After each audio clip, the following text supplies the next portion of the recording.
Praise the lord.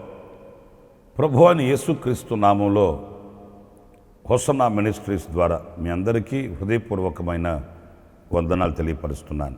ఈ పూట పరిశుద్ధ గ్రంథంలో నుండి పేతురు రాసిన మొదటి పత్రిక 3వ అధ్యాయం 4వ వాక్యంలోని మాటలు నేను చదువుతున్నాను. సాధువైనట్టు మృదువైనట్టునైన గుణమును అక్షయ అలంకారము గల మీ హృదయపు అంతరంగ స్వభావము మీకు అలంకారముగా ఉండవలెను. అది దేవుని దృష్టికి మిగుల విలువగలది. ప్రియ సహోదరులారా, ఈరోజు అలంకారాల గురించి నేను కొత్తగా మీకు చెప్పాల్సిన అవసరం ఏం లేదనుకుంటాను. ఎందుకంటే ఈ రోజున అలంకరణ అనేది విస్తృతంగా ప్రజలలో పాకిపోతుంది. ఒకరిని చూసి మరొకరు, వాళ్ళు ఇలా ముస్తాబు అవుతున్నారు, మనం ఇలా ముస్తాబు అవ్వాలి, వాళ్ళు ఇలా తిరుగుతున్నారు, మనం కూడా అలాగ తయారవ్వాలి. ఇలాంటి అనుభవాలని ఈరోజు లోకంలో మనం చూస్తున్నామండి. ప్రాముఖ్యంగా యవనస్తులైతే ఏ ధోరణిలో తయారవుతున్నారు మన కళ్ళతో చూస్తూనే ఉన్నాము. ఎవరో అలాగ తయారయ్యారని ఇది మనకు అందంగా ఉంటుందా, ఇది మనకు సభ్యతగా ఉంటుందా, సమాజంలో మనం ఇలాగా తిరగవచ్చా లేదా అనే ఆలోచన కూడా ఈ రోజున యవనస్తులైన వారికి ప్రాముఖ్యంగా తెలియట్లేదు. గౌరవాన్ని పోగొట్టుకొని ఘనతకు విరుద్ధంగా వాళ్ళు ఎలా తయారవుతున్నారు, ఎలా సిద్ధపడుతున్నారు అని అంటే ఎవరో ఒకరిని ఆశ్రయంగా తీసుకుంటారు, మాదిరిగా తీసుకుంటారు. వారు సినిమా హీరోలు కానివ్వండి, లేకపోతే మరొకరు కానివ్వండి, వాళ్ళకి మెచ్చిన వారిని ముందు పెట్టుకొని వాళ్ళలా తయారవ్వాలని. తెర మీద కనబడే జీవితం వేరు, నిజ జీవితం వేరు.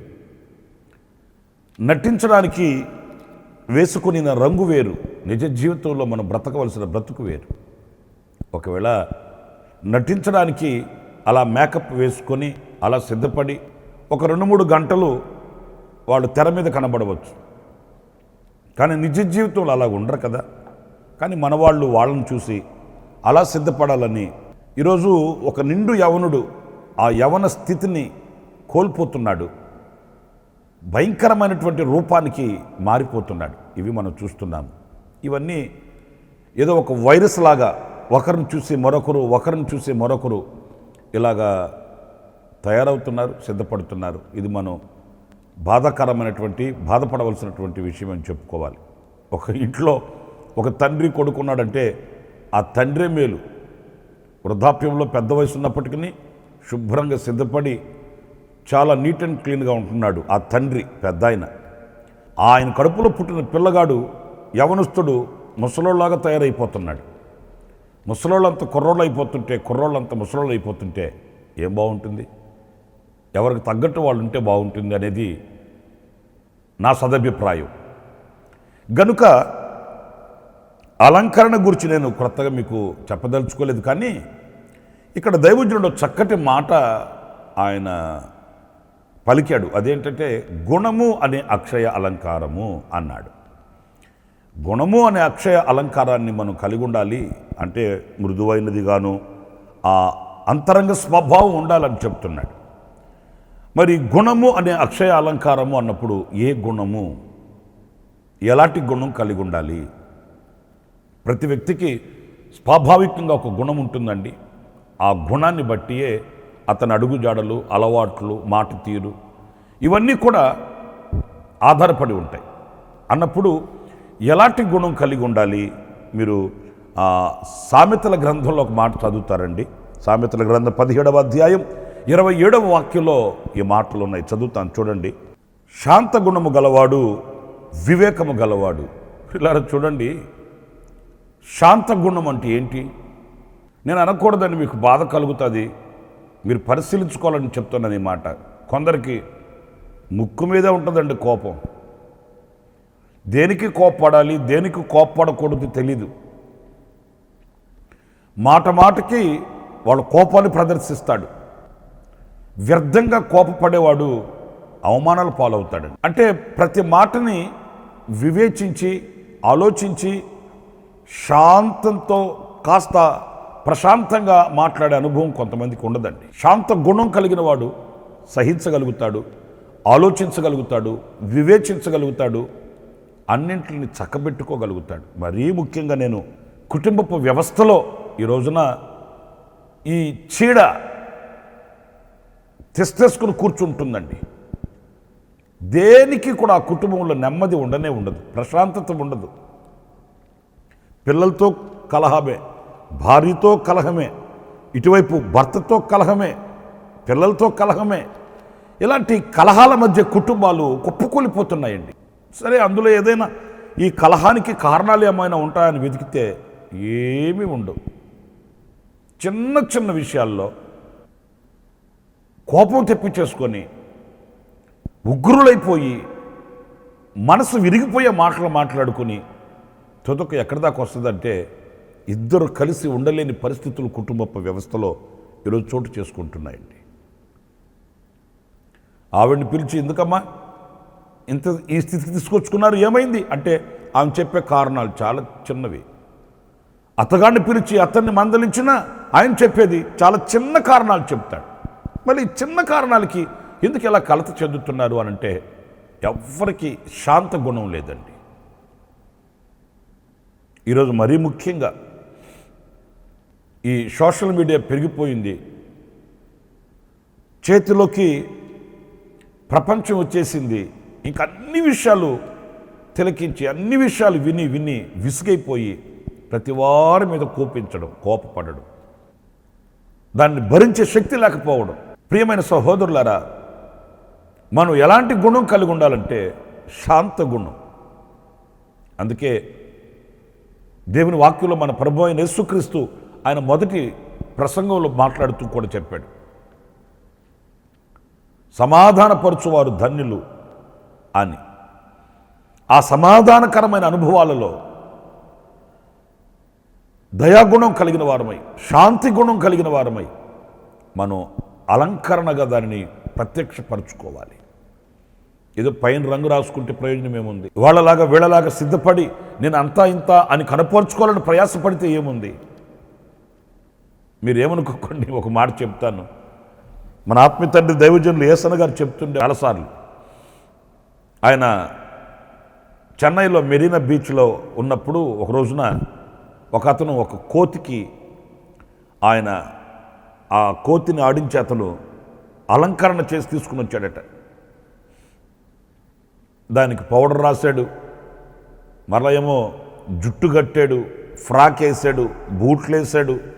మరి దాని సైజు ఎక్కడ తెచ్చాడో గాజులు కూడా వేసాడట ఆ కోతి. కానీ ఆశ్చర్యమైన సంగతి ఏంటంటే ఎంత అలంకరణ చేసిన కోతే కదా, మూతి ముందుకుంటుందే కానీ వెనక్కి వెళ్తుందా? నేను చెప్పే మాట కాదండి, అన్న చెప్పేవాళ్ళు సరదాగా. ఇప్పుడు గుణము అనే అక్షయ అలంకరణ అనుకుంటే ఆ గుణములో, ఆ పరివర్తనలో, ఆ ప్రవర్తనలో వచ్చే అందం వేరుగా ఉంటుంది. కానీ ఈ బాహ్యమైన అలంకరణతో మనం ఏం మెప్పించగలుగుతాము అన్నప్పుడు ఈ గుణము శాంతి గుణమై ఉండాలని దేవుని వాక్యం చెబుతుంది. ఈ అక్షయ అలంకరణ, ఈ శాంతి గుణాన్ని మనం ఒక అలంకరణగా కలిగి ఉండాలి. కొంతమందికి అలా కాదండి, ప్రతిదానికి ఈర్ష్య, ప్రతిదానికి విషపు మాటలు. వాళ్ళ నోరు తెరిస్తే శాంతితో కూడిన మాటలు కానీ, సమాధానంతో కూడిన మాటలు కానీ మనం వినలేము. కలహాలు రేపి, విభేదాలు పుట్టించి, ఒకరికి గొడవలు రేపి, విషాన్ని కలిగించే గుణం ఉంటుందండి కొంతమందికి. వీళ్ళ మాట వాళ్ళకు చెప్తారు, వాళ్ళ మాట వీళ్ళకి చెప్తారు, వాళ్ళిద్దరి మధ్యకి గొడవ పెట్టేసి నాకు సంబంధమే లేదు అన్నట్లుగా మరల పంచాయతీకి వీళ్ళే వెళతారు. గొడవ పెట్టింది వీళ్ళే, పంచాయతీ పెట్టింది వీళ్ళే, తీర్పు తీర్చేది వీళ్ళే. ఇలాంటి నైపుణ్యత కొంతమందికి ఉంటుందండి. చాలా సులువుగా పెట్టేస్తారు గొడవలు, చాలా సులువుగా మనసులు విరిచేస్తారు. స్ఫటికంలాగా పవిత్రంగా ఉన్న హృదయాలలో విషాన్ని కలిపేస్తారు. మీరు లేఖనంలో కూడా రాజుల 2వ గ్రంథం 4వ అధ్యాయం 39-40 వాక్యాలు నేను చదువుతాను చూడండి. ఒకడు కోరాకులు ఏరుటకు పొలములోనికి పోయి వెర్రి ద్రాక్ష చెట్టును చూచి దాని గుణమెరుగక దాని తీగలు తెంపి ఒడి నిండా కోసుకొని వచ్చి వాటిని తరిగి కూర కుండలో వేసెను. తినుటకు వారు వడ్డింపగా ప్రవక్తల శిష్యులు రుచి చూచి, దైవజనుడా, కుండలో విషం ఉన్నదని కేకలు వేసి దాన్ని తినక మానిరి. చూడండి, వాక్యంలో ఒక వెర్రి ద్రాక్ష చెట్టు ఉంది. చూసేదానికేమో మంచిదిగానే కనిపిస్తుంది, చూసేదానికి ద్రాక్ష చెట్లలాగానే కనిపిస్తుంది. పాపం ఒకడు దాని గుణమెరుగక పై రూపాన్ని చూసి దాని స్వభావం తెలియక ఒడి నిండా అవి కోసుకుని వెళ్ళి కుండలు వేసి వండాడంట. దాని బుద్ధి ఎక్కడికి పోద్దండి? అది వెర్రి ద్రాక్ష కదా. దాని గుణమెరుగక పై రూపాన్ని చూసి తీసుకుని వెళ్ళి కుండలో వేసి వండితే ఏమైంది? ప్రవక్తల శిష్యులు కేకలేశారట, దైవజనుడా, కుండలో విషం ఉందయ్యా. అరే, విషం ఎందుకు వచ్చిందిరా అంటే, వచ్చింది. ఎట్టొచ్చింది? ఆ తీగలతో కూడా కలిసి ఈ తీగ కూడా వచ్చింది. కొన్ని తీగలు, కొందరి మనుషుల మనసులు ఇలాగే ఉంటాయండి. విషగుణం. పైకి కనబడడానికి విశ్వాసులాగానే కనబడతారు, పైకి కనబడడానికి క్రైస్తవులాగానే కనబడతారు, పైకి కనబడడానికి భక్తుల్లాగానే కనిపిస్తారు. కానీ హృదయంలో విషం ఉంటుంది, విషగుణం. గుండెల్లో విషాన్ని దాచుకొని ఉంటారు. ఎప్పుడు ఎవరిని పాడు చేద్దామా, ఎవరి మీద మనం నిందలు వేద్దామా, ఎవరి మీద మనం అఖండలు మోపుదామా, ఎవరి మీద మనం చెడు ప్రచారం చేద్దామా, ఇదే విషపు కుండ. నేను ఇలా మాట్లాడుతున్నానండి, దయచేసి మరలా భావించకండి. వాళ్ళను గూర్చి వీళ్ళను గూర్చి వీళ్ళను గూర్చి వాళ్ళను గూర్చి విమర్శించడం, వాళ్ళను గూర్చి వీళ్ళను గూర్చి చెడు ప్రచారం చేయడం, ఇదే కానీ మంచి చేద్దాము, ఒకరి ఆకలి తీరుద్దాము, ఒకరి దప్పిక తీరుద్దాము, ఒకరికి మేలు చేద్దామన్న మనసు ఉండదండి. అన్ని ద్రాక్ష తీగల్లాగానే ఈ ద్రాక్ష తీగ కూడా కనిపించింది. దాని గుణమెరుగక, విషపు గుణమండి. మనం వివేచించాలి, లేకపోతే ఆ కుండలో ఉన్న ఆహారం అంతా విషమైపోద్ది. ఈ విషగుణం కలిగిన వాళ్ళు ఎంతమంది, ఎవరు ఎక్కడున్నారని కాస్త మనం దూరంగా ఉండడమే శ్రేయస్కరం అనేది దేవుని వాక్యాన్ని బట్టి నా సదభిప్రాయం. ఎందుకంటే వాక్యం కూడా చెప్తుంది, దుష్టుల ఆలోచన చొప్పున నడవక, పాపుల మార్గమును నిలువక, అపహాస్యకులు కూర్చుండే చోట కూర్చోక. అంటే నిలవద్దు, కూర్చోవద్దు, నడవద్దు. ఎందుకు మనకు వాడితో పని? కొంచెం దూరంగా ఉంటే పోలే. ఎందుకంటే అది విషగుణం. పైకి కనబడడానికి ఒకవేళ మనకు అలా కనబడకపోయినా అంతరంగంలో దాచబడి ఉంది విషం. శాస్త్రులు, పరిచయులు కూడా యేసుప్రభుని పొగుడేస్తున్నారు. ఆయనకు అంతరంగం తెలుసు కదా. పొగుడేస్తుంటే ఆయన ఉబ్బిపోలేదండి. వెంటనే ఆయన అన్నాడు, మీరు ఎందుకు మీ నోరు తెరిస్తే మీ నాలుక కింద సర్ప అనుకున్నట్టు విషం ఉంది, పైకి మీరేంటి పైకి పొగడేస్తున్నారేంటి? మీ గొంతుకలో విషం ఉంది. మీరు మాట్లాడే మాటలన్నీ విషపు మాటలు, మనసును చెరిపే మాటలు, మనిషి జీవితాన్ని కుప్పకూల్చే మాటలు. అలా మనం ఉండకూడదండి. మనం శాంతి గుణం గల వారమై ఉండాలి, కానీ గుణం కలిగిన వారమై ఉండకూడదు. మీకు ఇంకొక మాట కూడా చెప్తాను. పరిశుద్ధ గ్రంథంలో నాబాలు అనే ఒక వ్యక్తి ఉన్నాడండి. ఆయనను గూర్చి వ్రాయబడిన మాట ఏంటంటే, మీరు సమూయేలు రాసిన మొదటి గ్రంథం 25వ అధ్యాయం 25వ వాక్యంలో ఉన్న మాట నేను చదువుతున్నాను, వినండి. నా ఏలినవాడా, దుష్టుడైన ఈ నాబాలును లక్ష్య పెట్టవద్దు. అతని పేరు అతని గుణములను సూచించుచున్నది. అతని పేరు నాబాలు, మోటుతనము అతని గుణము. చూశారండి, మోటుతనం అతని గుణం. అతని గుణం ఏంటంటే మోటు గుణం. ఈ మాట కొంచెం బాధ కలుగుతుంది మనకు. ఏంటి మోటు గుణం అంటే? ఇప్పుడు ఎన్నో మేలులు పొందాడు దావీదు మూలాన. ఈ నాబాలు యొక్క పనివాళ్ళు కర్మేలు పర్వతం మీద ఉన్నప్పుడు ఈ నాబాలు యొక్క కాపరులను ఎదిరించడానికి శత్రువులు వచ్చినప్పుడు దావీదు ఈ నాబాలు యొక్క కాపరుల పక్షాన నిలిచి మేలు చేసి వాళ్ళకు ఉపకారం చేశాడు. ఈ దావీదు ఇప్పుడు అతని ఇంటికి పంపించాడు, నాబాలు ఇంటికి. ఆహారం తినడానికి ఏమైనా ఉంటే తీసుకురండి, నా మీద చెప్పండి, గతంలో మన దగ్గర వాళ్ళు మేలులు పొందారు కదా, నా పేరు చెప్తే ఏదైనా సహాయం చేస్తారాళ్ళు అని పంపించాడు. ఈ నాబాలు ఎంత కృతజ్ఞత లేనివాడంటే, అసలు యెషయి ఎవడు, యెషయి కుమారుడు ఎవడు, దావీదు ఎవడు అంటాడు. యెషయి ఎవడయా, యెషయి కుమారుడు దావీదు ఎవరయ్యా, నాకు సంబంధం లేదు అంటే పొందుకొనిన మేలు మర్చిపోయాడు. కృతజ్ఞత లేని హృదయమే మోటి గుణం. మేలులు పొందుకొని కృతజ్ఞత లేకపోతే ఎలాగండి? అరే, ఒకప్పుడు మనం ఆపదల్లో ఉన్నప్పుడు సహాయం చేశాడే, మనం ఇబ్బందుల్లో ఉన్నప్పుడు మనకు చేయూతనిచ్చాడే, మనం ఆపదల్లో ఉన్నప్పుడు మనకు మార్గం చూపించాడే, మనకు అంత ఆహారం పెట్టి పోషించాడే. ఆ కృతజ్ఞత ఉండద్దండి. మన వాళ్ళు ఈరోజు ఎంతకి తెగించారంటే, మేలు చేసిన వాని చేతిని పట్టుకొని ఆ చేతికి కీడు చేయడానికి వెనకంజ వేయట్లేదండి. ఏ ఇళ్ళైతే నీడ చూపించిందో ఆ ఇంటినే తగలబెట్టడానికి సాహసిస్తున్నారండి. ఎక్కడైతే మనం ఆదరణ పొందామో ఆ ఆదరణ పొందిన స్థలాన్నే, ఆ ఆదరణ పొందిన స్థావరాన్ని చెడపడానికి పూనుకుంటున్నారండి. బాధాకరమైన విషయం. అది మోటు గుణం. సుగుణం కలిగిన వాడు మేలు చేసిన వారిని మర్చిపోడు, మేలు పొందుకొని దాటుకొని పోడు, కృతజ్ఞుడై బ్రతుకుతాడు జీవితాంతం కూడా. ఈ సమయంలో నేను మన ఆత్మీయ తండ్రి దైవజన్ లేసన్ గారిని మీకు జ్ఞాపకం చేస్తాను. ఆయనతో మేము చాలా కాలంగా పరిచర్య నేర్చుకుంటూ ఆయన పాద పరిచర్య చేస్తూ తిరిగిన వాళ్ళమండి. ఎప్పుడో సేవా ప్రారంభంలో ఆ 77, 76 సంవత్సరాల్లో అని చెప్పేవాళ్ళు. ఆయన సేవా ప్రారంభంలో ఎవరైనా ఆయన్ని పిలిచి అంత అన్నం పెట్టి ఆయన్ని పరామర్శించిన వాళ్ళు ఉంటే వాళ్ళ పేర్లతో కూడా చెప్తాడండి. వాళ్ళ పిల్లలు, వాళ్ళ సంతతి వాళ్ళు ఎక్కడైనా కనబడితే వాళ్ళకి ఏదైనా మేలు చేయాలని తహతహలాడుతాడండి. మేము చాలాసార్లు ఆయన దగ్గర చూసాం.